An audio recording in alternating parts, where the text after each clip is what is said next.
The time is now 3 o'clock. Time to get started. I don't have one. Alright, what do we want to learn about today? Hold on, sorry. Alright, so, do you want to switch to tablet mode? No me gusta. So we're going to start out with cell membranes. Alright, and so with these cell membranes, we're going to talk specifically first about cell size. Alright, and with cell size, do I want the cell to be smaller or bigger?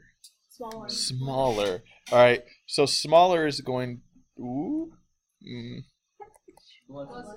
equals more advantageous. I don't know how to spell this. EOUS? Yeah. Cool. Just say it with confidence. People will believe it. All right. So cell size, smaller equals more advantageous because there's something specific about it. The smaller it is, the higher something is. It's surface area to volume ratio. So surface area to volume ratio equals higher, which equals gooder. Yes, that's a word. No. Oh, it is. It is now. How about better? Nope, gooder. Okay. So if I'm looking at these things, first I've got to figure out how to calculate surface area to volume. Biggest things we talked about are cubes. So if let's say I had this cube. All right, let's see on my dope drawing skills. Oh, that was pretty snazzy. Honestly, Yeah, I know. Thanks, I'll be here all week. I'll sign autographs after this. actually, you won't. All right. You're not gonna be here tomorrow. 3 centimeters, let's say. Each side's 3 centimeters. So now I've got to calculate out my surface area. So to calculate out surface area, all right, I've got to figure out what is the area of one of these sides. And so that's going to be base times height times 6. That 6 came because there's 6 sides. So there's a side there, 3, and then there's 3 other hidden sides that I don't have there. They're just kind of magical. They pop up. So base times height times 6. So if I have this, it would be 3 times 3 times 6. 3 times 3 equals 9 times 6 equals 54. Oh, yeah. Now I got to figure out volume. Volume is going to be... Keep in mind, I make a PDF of this, and I'm filming this whole thing, so if you guys don't want to just write your hearts out the whole time and just chill and listen, you can. But if you want to write, do whatever makes your little hearts happy. I like writing. Double the greatness. Had me for 56 minutes, another like 50 minutes for this, and another 56 minutes of listening to this. That's like 3 hours of excellence. That's like 1/8 of your day. 1/8. Yes. 1/8. Such a significant amount. It really is. It should be more. Okay. Volume is going to be base times width times height. So for this, it'd be 3 times 3 times 3. So 3 times 3 is 9 times 3 equals 27. So the ratio is 54 to 27. Hey. So remember, we want to set it to 1. So I would do 54 divided by 27, which is going to give me a surface area to volume ratio of 2 to 1. Okay? So, that's okay. If I were to drop that down to, let's say the side of one of those was 1 centimeter, then it takes my ratio to 6 to 1, which is even better. The larger my sides get, the lower that ratio gets, and that's muy malo. Not having a good time. All right. So now we got to talk about, so that's the whole thing with surface area to volume ratio for that cell size. So under cell membranes, again, we've got to talk about composition. So, la composition.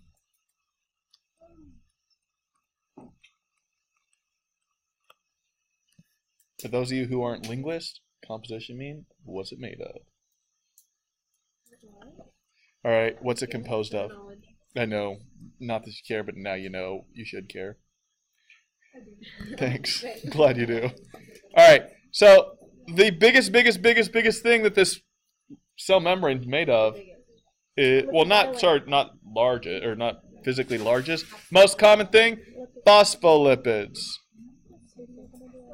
I won't. Phospholipids. And if I look at these phospholipids, I've got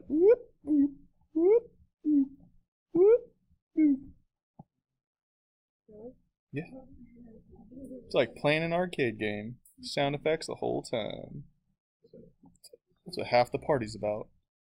Okay, so your phospholipid bilayer looks like this. Okay, but on this thing, I've got these lipid tails and I've got these polar heads, and it creates these areas of charge. I've got these heads, which are going to be, I'm going to change some color just to add some diversity. Polar. And this head is polar. But I've got these lipid tails. What are those? Non-polar. Okay. So I've got this area of polar, this area of non-polar, and this area of polar. And it's these areas of different charge. Hey, Brooke, you want to do me a favor and pronounce this word for me? Is that how I pronounce it? How do I spell it? That's what I thought it was. So. Nope, not emphatic. Paddock. I thought there was just a T there on the second one, but I might be wrong. I don't even know how to say it. All right. Anyways, this means it's got two areas of charge. Different. Okay. Meaning it's got an area of polar, it's got an area of non-polar. This helps this whole phospholipid thing become semi-permeable, meaning only certain things can go through and certain things can't. Then if I go composition-wise, the most common thing is going to be phospholipids. You know what the next most common thing is? Proteins. Good.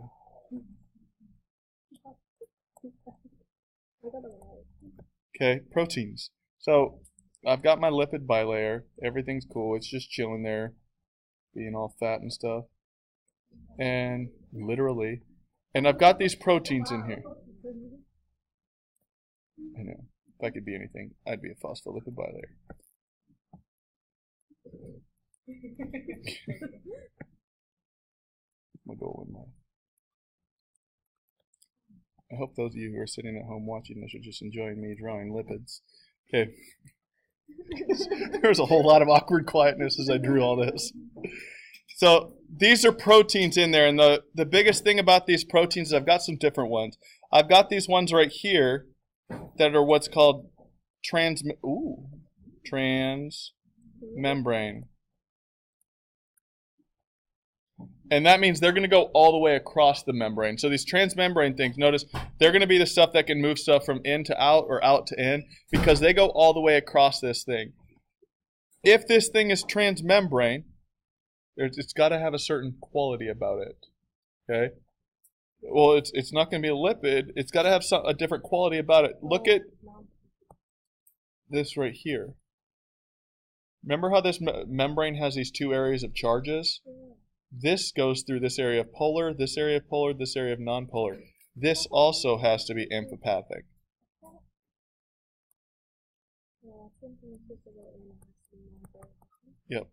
Yep. So this also has to be amphipathic. Do you have a question? Yep. So yeah, so if I said polar, nonpolar, that's what it's talking about, two areas of differences. It's got a part that likes water, it's got a part that hates water. All right. And then I've got this little guy right here. It's only on one side. Keyword being side. Meaning it's a peripheral, not a peripheral vision, it's a peripheral protein. Pretty much. Okay, so this thing doesn't span across the whole thing. Okay? Lo siento. I don't know how to spell it, and so I'm just... No, I think you need to get yourself. No, I think you're right. I'm going to trust you. This word's amphipathic. I don't know how to spell it. You're not graded on spelling, folks, so I'm getting a It hold. doesn't even look like it. How do I spell it? And then I lost it. AMPHI. I wasn't even listening to everyone. Amphipathic. Is there an H there again? Amphipathic. I hope your parents are watching this behind you so they can see how much grief I get on everything I do. All right. All right. So we talked about proteins. Biggest thing about proteins, they're going to carry stuff. So this cell membrane is selectively permeable. Stuff can go through it. Specifically, only certain things can go through it because it's selectively permeable. Do you remember what kind of stuff can easily go through it? Fats. Okay, fats can. Why? Because it's made out of things are made out of fats. Okay, because fats are nonpolar. There's two things that can easily go through it based on their qualities. The two things that can easily go through are one being small and one being nonpolar. And fats are nonpolar. Ooh, look at that. Who would have thunk it? All right. All right. The next thing that we have on the outside attached to a lot of these, we have something called glycoproteins and glycolipids.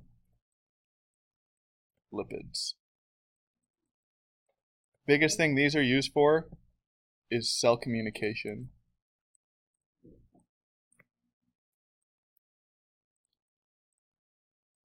And recognition.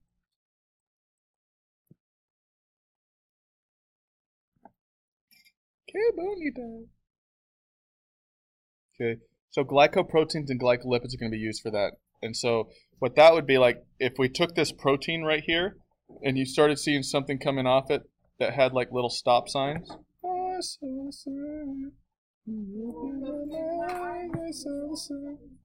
know the next line up. So that's what a glycolipid or glycoprotein would look like. Okay? Each one of those, because it's in the shape of a hexagon, it's a carb. Because carbs are in the shape of hexagons, so that's what it looked like. So if you ever saw a diagram and it said like, identify the structure found at part A, and it was pointing at this little chain of stop sign, or those aren't even stop signs, stop signs are octagons. The sign of deformed stop signs, it's a glycolipid, or glycoprotein. Sorry. All right, and then finally, the last thing that we really talk about compositionally inside of this cell membrane. Oh, and my doctor tells me, watch this. Cholesterol. Yep. Eat more Cheerios. Yep, they're good for heart. Okay, cholesterol. Biggest thing they do is they maintain membrane fluidity. Fluidity meaning if it gets too cold, the membrane, those lipids don't get too close. If it gets too hot, they don't separate out too much. So it maintains this thing. So this time's having feel good, like dancing time all the time. So it can always move. Okay? Any preguntas on cell membranes or anything before we start getting into transport? I won't. You're really confused. Everyone's confused. Life's No, confusing. like, All right, folks, ready? Okay. All right. All right. By the way, everyone listening, Patrick's standing up front dancing for all of us, but you can't hear that because you weren't here. You missed out. Wow, Patrick. Here, you can't see that. You cannot see that, I repeat. Go, Patrick. Okay. Keep doing your thing, Mama. Passive transport. I love Patrick. I'm going to be heartbroken when Patrick leaves. So passive transport. If I look at passive transport, it's like a ball rolling down a hill. It requires no energy. Body knows the troubles I feel. Okay. Anyways. No energy. And it's going from high to low. Okay. So passive transport's going from or it does not require energy, and it's going from high concentration to low concentration. Like we said, it's going to be like the air freshener up there, or like a fart. It's going to spread out evenly. You don't have to put anything into it. Sometimes you want to spread it out faster. Okay? Exactly. You know exactly what I'm talking about. There's been times where you farted and you're like, shoot, someone's going to walk by. And so you start fanning it, or you're like, okay. Okay. So, some examples of passive transport diffusion. Okay. And that's kind of what we just talked about. Diffusion is going to be movement of stuff from high to low. Stuff? Because osmosis is a type of diffusion. Okay, so diffusion is the movement of stuff from high to low, also known as a concentration gradient.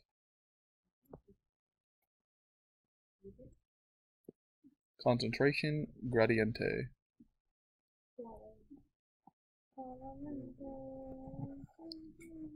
Okay. Osmosis, everyone's favorite thing. Pretty easy to understand. Me too. Okay. So, in osmosis is the diffusion of water.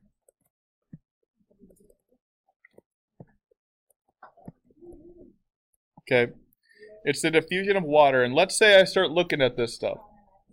I'm going to make some boxes here. Oh. That's a big old box. Okay. And let's say in this box I've got this cell. And in this cell I've got 0.4 molar. And let's say on this box, and let's say out here I've got distilled water. I've got distilled water. And let's say in this box I've got 0.2 molar. And out here I've still got distilled. I got the hiccups. Holla if you hear me. What? You're embarrassing. Have you not heard the song? Like, I got the hookup. Holla if you hear me. No, I haven't heard the song. I'm dating myself. Maybe I'm 31 years old and you guys are half my age. So I'm dating myself. I think the song came out. Yep, true. Distilled water. So if I looked out here, this would be 0.0 molar. This would be 0.0 molar. Okay. Now I've got to look at some terms on this. If I'm looking at these, the cell is right here. If I had this term hypertonic, hypotonic, this term hypertonic, it means more what? It means more solute. Okay? We're going over this because a lot of people got marked down on this on their lab. If you looked on your lab, a lot of people had a little thing underneath that said like RBC equals hypertonic equals low free water. All right? So hypertonic equals more solute. Hypotonic, or yeah, so let's say hypotonic equals less solute. I love you, Vanessa. What? It's all because you didn't go to Okay. school. So if I'm looking at this cell right here is hypertonic. And that means out here is hypo. That means this one's hypo. That means this one's hyper. Okay? If something is hypertonic, it means that it's got more stuff in there. If it's got more stuff in there, all that water is bound to that stuff. All right? And so if I were to draw a little diagram underneath this just to kind of represent what it would look like, let's say I've got this, I've got this, and I'm just going to draw a little box there. Let's say I've got 10 things of water. So I've got 1, 2, 3, 4, 6, 7, 8, 9, 10. So I've got 10 things of water in. How many did I draw? 8, 9, 10. So I've got 10 on both. I lost my count. 1, 2, 3, 4, 5, 6, 7, 8, 9, 10. And I've got 10 on both. Inside and outside. Okay? Huh? I'm just doing this because a lot of people are still confused on this concept. And so now if I look at this, let's say I'm going to add stuff into this. Let's say I'm going to add solute. And so right here it says the outside is distilled water. So there's nothing in that, or deionized water, whatever you want to call it. Hypertonic, 0.4 molar, meaning there's 4 things bound to these water molecules. So I've got that one's bound, that one's bound, that one's bound, that one's bound. In this one's bound because 0.2. These are representative of those cells above it. So now if I look on the outside of this bottom one on the bottom left, how many free water molecules do I have on the outside of the cell? On the one on the bottom left? 10. All right. So the outside is hypotonic, meaning it has less solute, but it has more free water. So hypotonic means less solute, which translates out to more free water. Okay? That's kind of hard to see in blue. Sorry. What do I have? Dark blue. Or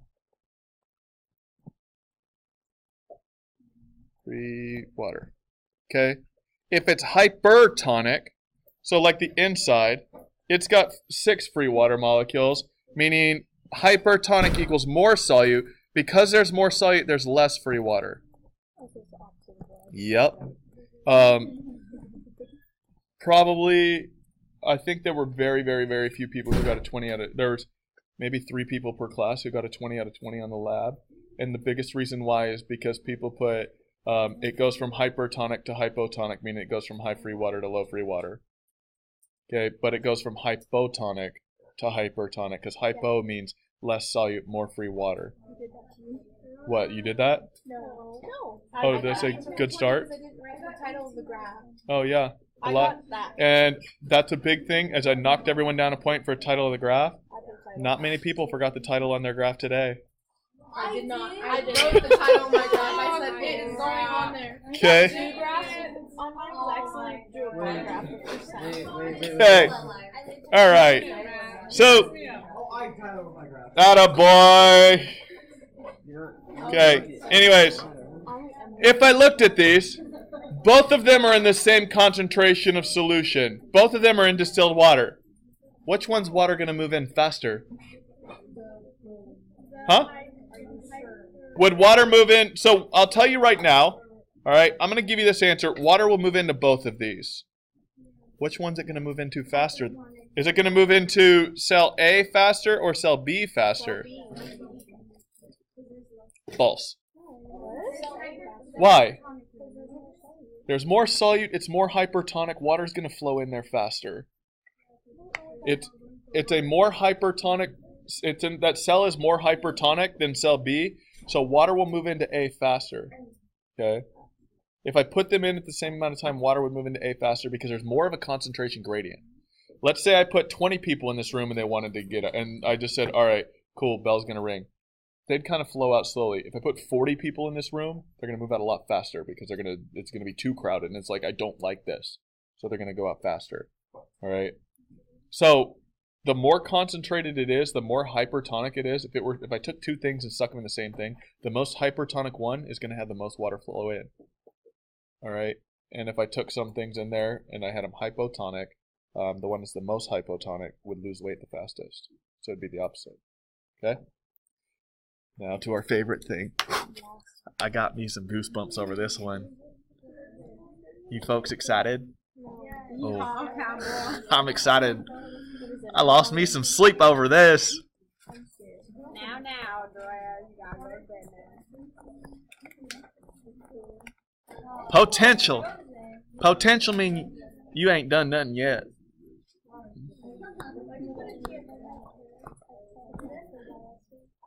Because that water's really potent. Okay. This is still passive. Water potential is all about osmosis. So yes, it's all still part of passive transport. We went, diffusion is the movement of molecules. Osmosis is a type of diffusion, but it's specifically the movement of water. And then, if you mathematically want to calculate out which way water will move, you'd calculate out its water potential. And there's a few things for water potential. It's going to be psi equals solute potential plus pressure potential. Okay? This will always be,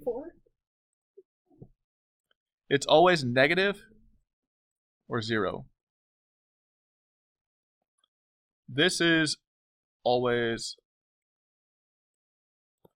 0 or positive.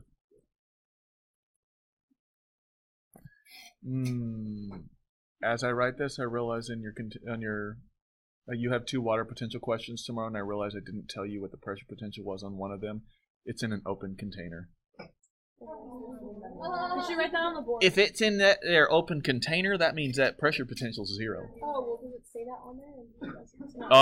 It does on your formula sheet. Well, I'm almost positive.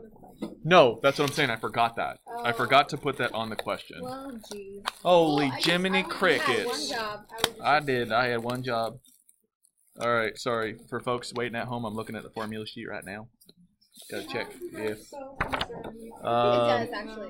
Because they actually care. The water potential will be equal to the solute potential of a solution in an open container, since the pressure potential of a solution in an open container is 0. Yes. So if I don't give it to you, it's in an open container. So I'll write that on the board. Okay? Someone remind, just in the beginning of class, if they forgot to tell you that, you can just say that. I will, but yeah, you can remember it. I'll tell Timmermans. So, solute potential plus pressure potential. Pressure potential is stuff pushing back. So, solute potential is how bad does water want to come into that cell. Pressure potential is, yeah, water's coming in, but that cell wall is going to push back. So it's not going to let it come back. If I were in an open beaker, there's no cell wall pushing back because stuff's just going to float up, right? So that's why it's always 0 in an open beaker. But solute potential, you're going to have to calculate that out. And so the biggest way that you do that, let's say you have a cell, French fry. A cell that is in sucrose, in an open container.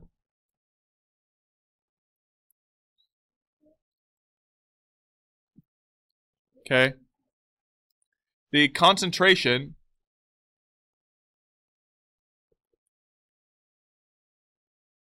is, my handwriting got atrocious. 0.2 molar.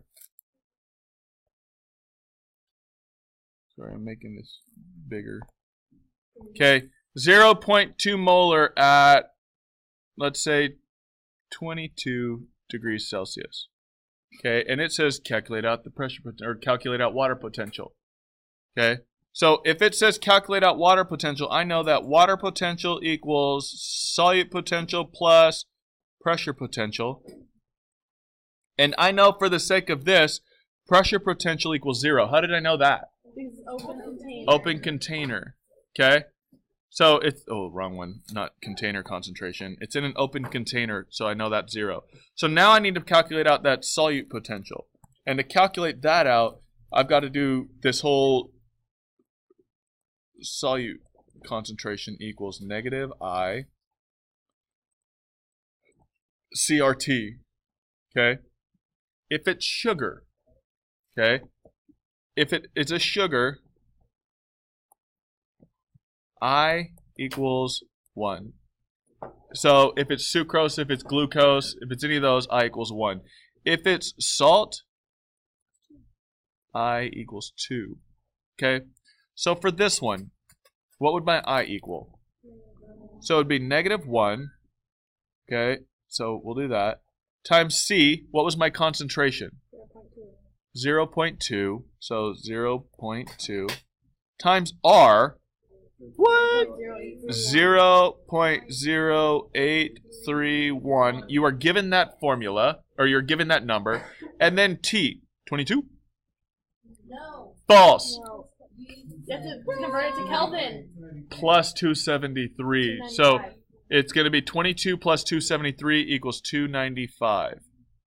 Okay? So your solute potential is going to be whatever this multiplies out to. Michaela, you doing this? Hallie, you doing this? I'm done. No, like, did you math it out? Yeah, negative 4.90. Oh, thanks. Negative 4 point what? 90. 4.90 bars. Bars. Got bars, son. Okay, so I would know now that my solute potential equals negative 4.90 plus 0. So that means if I were to look at this math-wise, sorry, I'm kind of all over the place over here, equals negative 4.90 bars. That's my final answer. So if I were to ask you, given this cell, what is the solute potential in bars? You would calculate out to negative 4.90, and then you do that thing where you go like negative 4.90, and then you bubble in the negative thing, and then you bubble in 4, and then you bubble in 9 down here, and then you bubble in 0 up You here. forgot the decimal. Oh, my bad. Yep, right there. I think it was after the 4. What? Yeah, you wouldn't. It would be okay if you didn't. That's actually a good question. Yeah, it would be. It would still be right if you didn't. Okay. Two of them. 2 or 3 of them. I don't remember how many water potential. Oh, you have 3 water potential ones. Those 3 are all bars. You have 2 surface area ones. I don't know how to do the like. It was like number 8 on this question. It's like the one where it's like where you have to 2 of them, where you don't have to find the solution, but you have to do like the other. Don't trip chocolate chip. I don't remember it. What? It's not on there. No, you're overthinking it. Don't worry about it. No, because I gotta get moving on. All right. So we did that. We did osmosis. We did water potential. Everything's cool. Everything's great. Now we have one more we got to talk about for passive transport. We've got to talk about.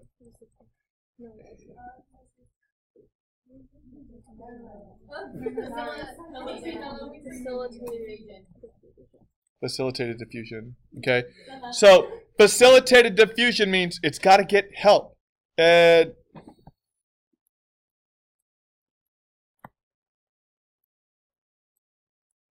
okay, it's got to get help because the types of things that are going to have this are going to be polar or large. Help me. Help me. What? Yep. Polar or large? You're large. I know. I keep getting told that by my wife. Okay. Okay. So polar or large molecules, and what's going to happen is we're going to form some things. We're either going to form carrier or channel proteins. No, these are going to be things that help it. Sorry. So we're going to have carrier or channel proteins. Okay. Since this stuff is carrying it from the outside to the in or from the in to the out, do you think it's a peripheral or a transmembrane? These carrier or channel proteins, since it's going to carry it all the way across the membrane, do you think it's a transmembrane protein or peripheral? Transmembrane. Transmembrane. Okay, bueno niños. All right. And so it's going to do this. Some examples are going to be like a sodium channel. And another one's going to be, sounds like a men's cologne. Aquaporin at Macy's. Okay, aquaporin. You remember what that helps move across? Water. Yes. But why can't water just do it on its own? It's pretty small. It's also pretty polar. Okay. So, yeah. All right. Next thing. We're chilling. You should just be able to recognize that, like if it were asked you certain types of things. So like the reason I put those two right there for aquaporins, because you know water's polar, and so water can't diffuse through on its own. And the reason why it's osmosis has to do with water coming through membranes, and it's got to use an aquaporin if it's in our cells. And then the reason I put sodium channels, because sodium channels has everything to do with active action potentials, the whole depolarization, repolarization, all that jazz. So that one we're going to talk about again, and so those we'll revisit. So, all right.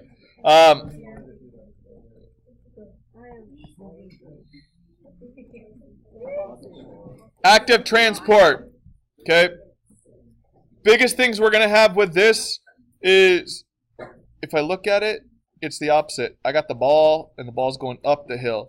And since it's going up the hill, what's it going to use? Woo! Uses ATP. Meaning, if I have a protein, that protein might need to be phosphorylated. Or you might see the term like the hydrolysis of adenosine triphosphate, meaning it breaks down ATP. Okay? Uses ATP, and it's low to high. I don't even remember what I said. Okay. All right. Pumps. Yes. Okay. So some of our pumps that we have. So we have these pumps that can move stuff in. We have these pumps that can move stuff out. One of the most common pumps that you hear about is like the sodium-potassium pump. And what it's going to do, it's going to pump stuff from low to high, and it uses ATP. Uses ATP. And so a lot of times these pumps are specific, like our sodium-potassium one. If we didn't have a sodium-potassium pump, we couldn't reset our neuron, and we couldn't continue this action potential. You'd set off that thing once, and you would never be able to use it again if we didn't have a pump to repolarize this thing. I know. So you'd only be able to fill anything once and then never fill anything again. Okay. The next thing. Yeah, I was about to say, she's the one who said she's not touching you, so you could go and try and give her a hug, because she hates hugs, but you're not touching her, so... That's true.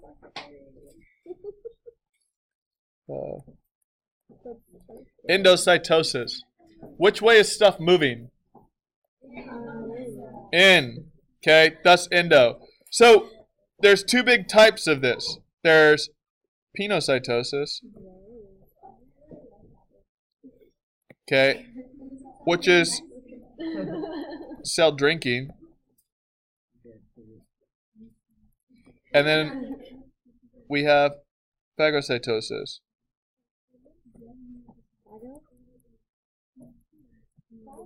Which is cell eating. So phagocytosis, a big one we talk about with this. Do you remember the unit where we dealt with this a lot? With what? It's inside of our body. Immunity. Okay?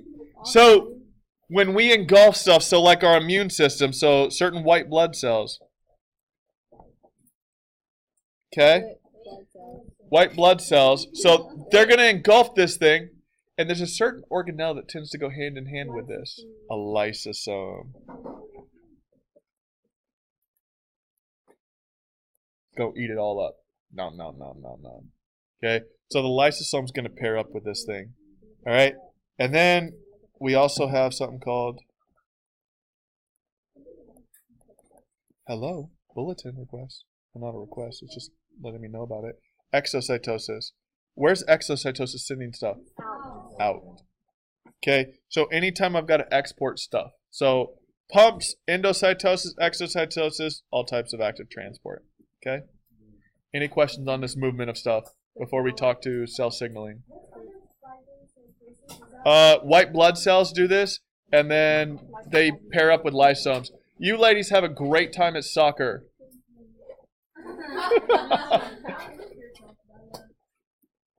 Bella's so excited for soccer, she just blew kisses to the entire class. I just wanted that to be known. Okay. Yes. She also was really fascinated with showing off her fingernail polish. I don't know why. It was one finger in particular. She was really excited. That was Okay. Yeah. Okay. All right. Cell signaling. I'm kind of going all over the place. Deal with it. Yeah, just a little. I could. So it's either that I either go all over the place or I just keep going down. What do you want me to do? It doesn't matter. Okay. Yeah, get it together.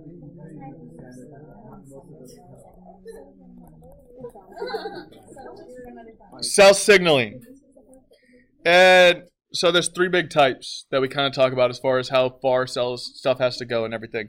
One of them is very, very, very, very, very, very, very close because they're touching but not touching. Contact dependent. Okay. And that was with gap junctions.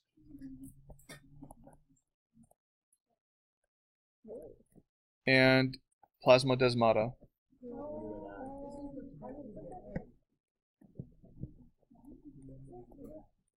Izzy, you were the one who got this right in class and got all excited. Yeah, you didn't let me answer it this time. Sorry. Okay. Meaning these cells right here must be right up next to each other. So if that's plant cell, that's plant cell. If that's an animal cell, that's an animal cell. Ooh, yep, that's an animal cell. Yeah. Okay. Yeah, you got the point. They're right next to each other, so they're contact dependent. The next one, if they're not quite touching, but they're very in the very close vicinity, paracrine signaling. They're close. An example of this, a synapse. Okay, and then finally, endocrine. That was witty. Why did I write endocrine? Okay, endocrine system. Hormones. Long distance. It's our Hail Mary. And the way that these things get transported, the blood. Endocrine system has everything to do with our blood. It's going to transport it through that stuff. Hey. Okay. So, there's our three types. Contact, paracrine, and endocrine signaling. And now we've got to talk specifically about these signals. How they get received by certain cells. Okay? So the first one is going to be, I'm just going to keep going down since apparently it messes up. Our favorite one.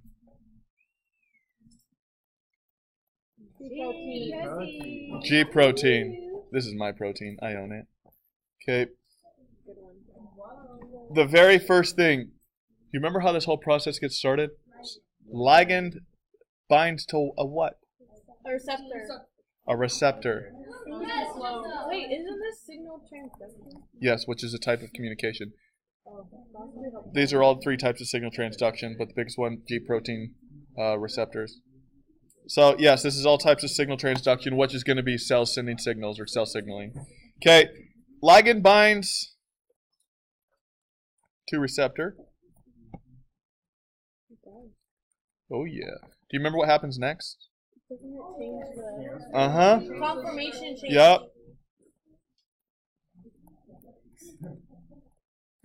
Has conformation change.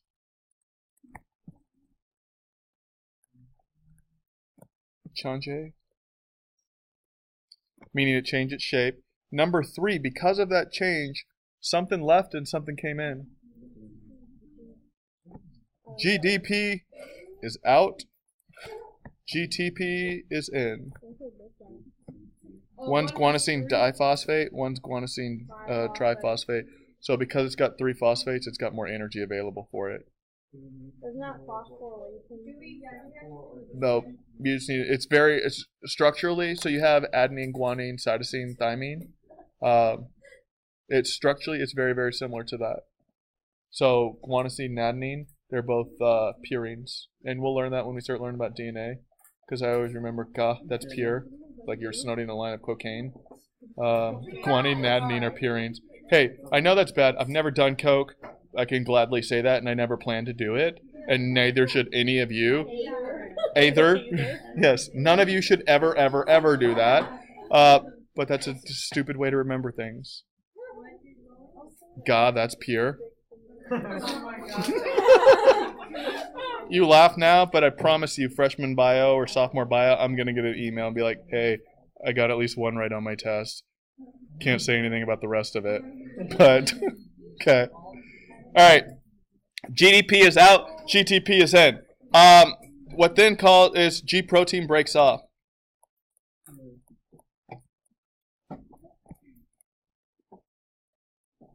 Off and activates adenylyl cyclase.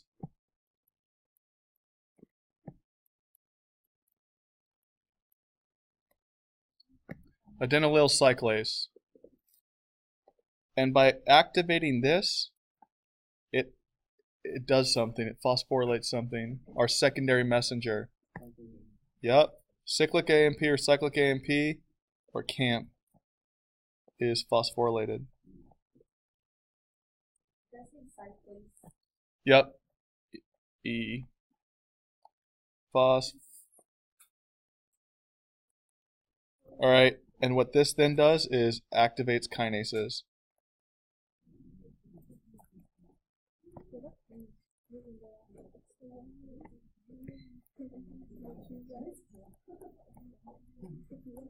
Oh, isn't it like catalytic and so activates kinases, which amplify that signal, so that signal gets stronger and stronger and stronger. Okay. And then we've got two more types of cell signaling transduction that we talk about. These ones are much shorter. Ligand gated. Yeah, if you guys got to bounce, you got to bounce. So with these ligand gated, the biggest one we talked about was acetylcholine. So the acetylcholine is a type of neurotransmitter. It's the same neurotransmitter that's found in the synapse. All right, so those little tiny molecules that we have between the axon terminal and the dendrite in a synapse, these little signaling molecules, they're called neurotransmitters. One of them is acetylcholine. It's going to bind to receptor.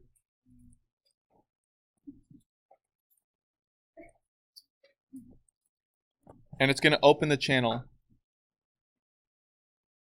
Open in a channel. Okay, and so because they open up that sodium channel, sodium can now flow down its concentration gradient. Because if I look at a neuron, there's a lot of sodium on the outside, there's a lot of potassium on the inside. Channel opens, stuff flows in. Acetylcholine comes off.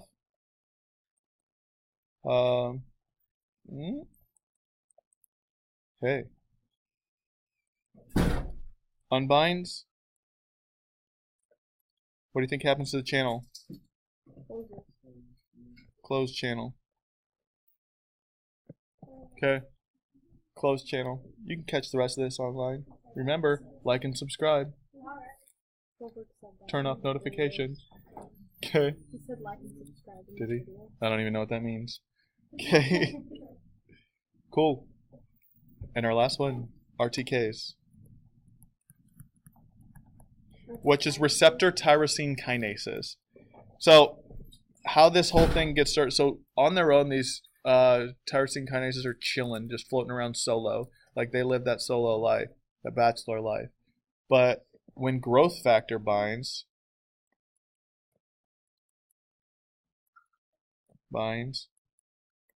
it causes them to pair up. All right? Equals pairing. And you remember what that pairing's called? It's called a dimer. Okay, it's called a dimer. And so when this dimer forms, what they do is they cross-phosphorylate.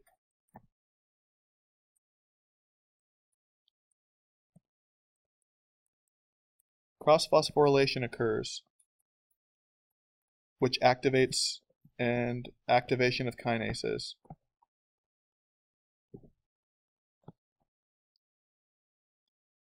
And because we have this activation of kinases, now we can start undergoing this signal transduction process in multiple times.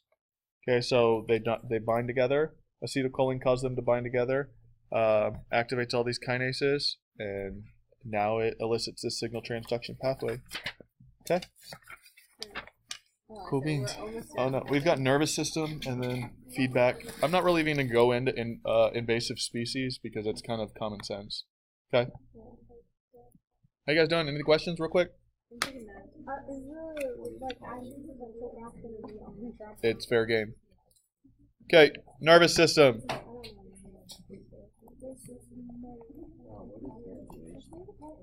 We'll be done by 4:15, I'm guessing. You can leave anytime, obviously. So, nervous system. If I look at all this stuff, remember you drew this whole fancy thing? All right, you had all this. Okay, and you had that. Okay. So, to make all this up, you had, I'm just going to label them A, B, C, D. Okay. So A is going to be a dendrite.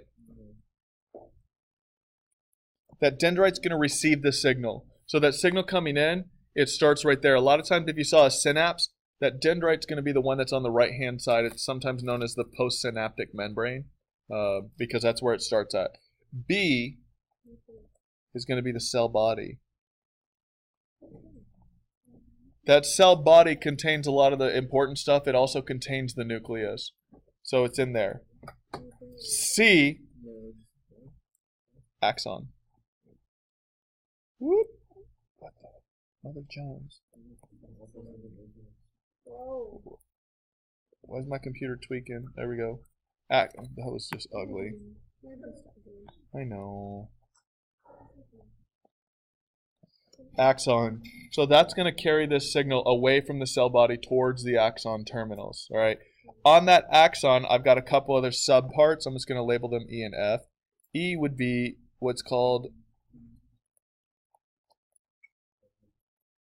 myelination or myelin sheath, which are made of glial cells, G-L-I-A-L, and that's going to speed up that signal. It's going to help keep that signal in there, kind of insulate it and speed it up. And then F is the nodes of Ranvier. Of Ranvier. Okay, so nodes of Ranvier. And so this is where sodium can come in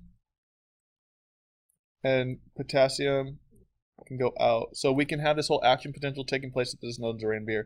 And then finally, I'm left with my axon terminal. That's where the signal's going to leave at. Okay? So, looking at this now. Oh my gosh! Oh my gosh. What?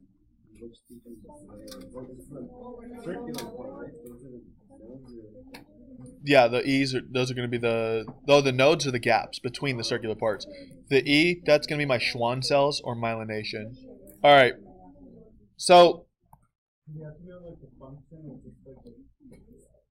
you need to know what the purpose of it is. Like dendrite receives signal, cell body processes it, axon carries it down, axon terminal sends it out. Schwann cells or myelination help insulate it, speed it up. Nodes of Ranvier is where I can have more action potentials take place to help intensify that signal. I'm going to put AT for axon terminal, and then right here I've got right here, this is going to be my dendrite.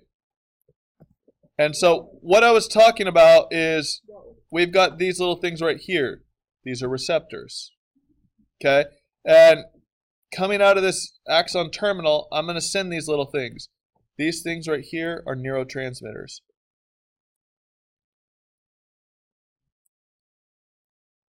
If I look at this thing, would you say they're pretty close? Si, senor. So if it's not touching, but it's pretty close, what kind of cell signaling is it? It's paracrine signaling. All right, it's paracrine signaling, which is going to be very close. Okay. Is that a girl, Josie? Okay. All right. Ready? Oh, goodness. Golly gee. What? The pink thing? Piglet is the pink thing?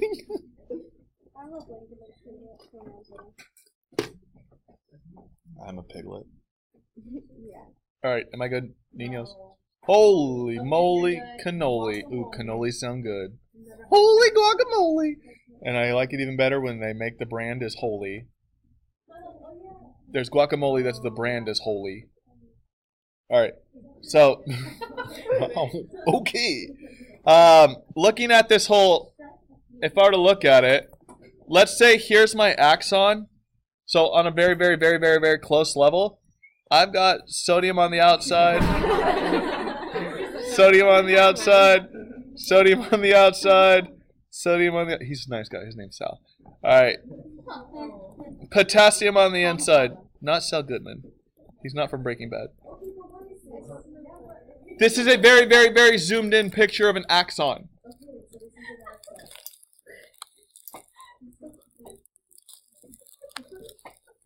Nothing.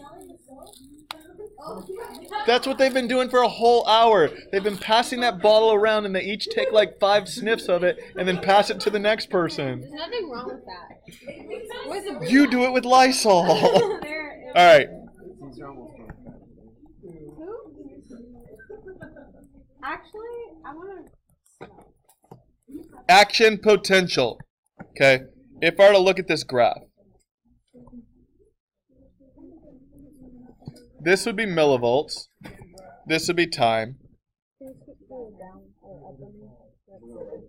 Okay. So, and what I've got here is it goes...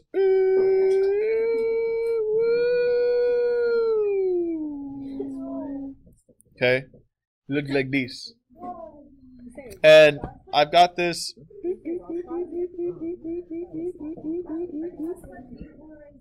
Yes, ma'am. All right. And if I were to label these, let's say I label it like this point right here, A. Let's say I label this point right here, B. I label this C. I label this D. I label this E. I label this F. Holy French fry.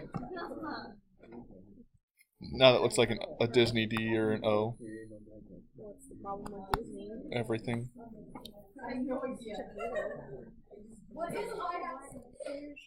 Millivolts. It's going to be membrane potential and in red in millivolts. And this is going to be G. Alright. So, what A is going to be my stimulus. So whenever something happens that initiates this initial depolarization, all right? And then, so that, if I were looking at numbers, this place right here is negative 70 millivolts. This right here is negative 55.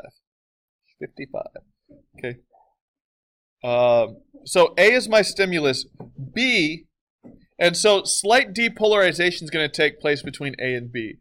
B, all of a sudden, it hits this certain point, and it's like, oh gosh, guys, let's go on a party.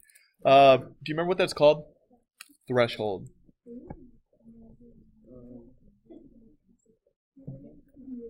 Threshold. And C, that threshold hits, and all of a sudden, those sodium channels that we talked about, all right, remember when we were talking about channel proteins? Those sodium channels open, and it's going to let sodium flow from high levels to low levels. And it also happens when acetylcholine binds. So sodium channel opens, and what it does is it causes depolarization. Okay, meaning sodium goes in. And then, right here, at spot D, sodium gates close, and potassium goes out. Potassium's already in. We haven't let it out yet. Okay? And then, eventually that's going to... Oh, thanks. I'm glad it's the 19th. It's my mother's birthday. I got to call her. You haven't called your mother yet? I did. Are you going to go to Patterson? You did. I told her happy birthday. Okay. E is now all of a sudden in a the sodium-potassium pump moves stuff back. So the sodium-potassium pump is going to pump sodium out, and it's going to pump potassium in. So because of this, it's specific, and now it's pumping it away from the concentration, or it's pumping it against the concentration gradient. Sodium-potassium pump requires ATP. That whole sodium channel doesn't. Sodium channel is just facilitated diffusion. Sodium-potassium pump is active transport. F is hyperpolarization.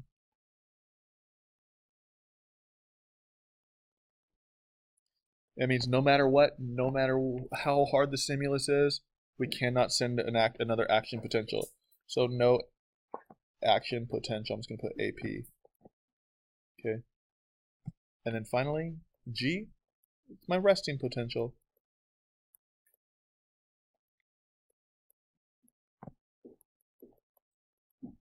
Okay. And that's it for action potentials. All we have left is... It ain't too bad. We have one last... I'm not even going to do that. Alright. All we have left is positive and negative feedback loops.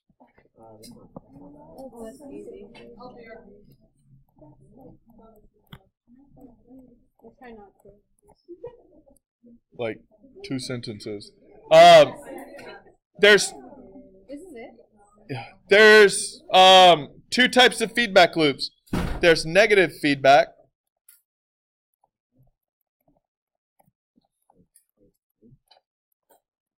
So if it's a negative feedback loop, what is it trying to do? It's trying to bring the body back to normal.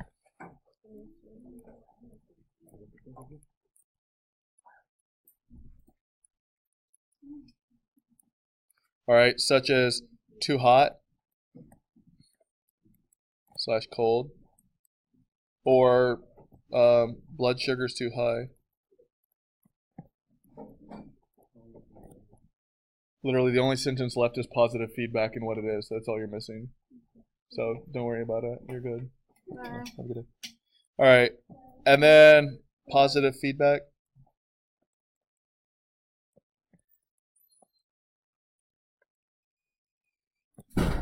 It's not bringing the body to homeostasis. It's stimulating.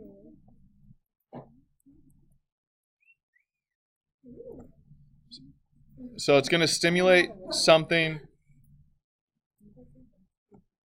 away. Blood sugar high. Sorry. What? Yep.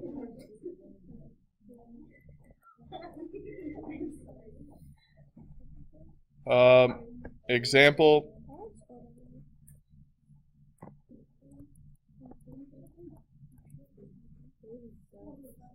Like contractions, lactation, all stuff you probably don't want happening on a normal day-to-day basis.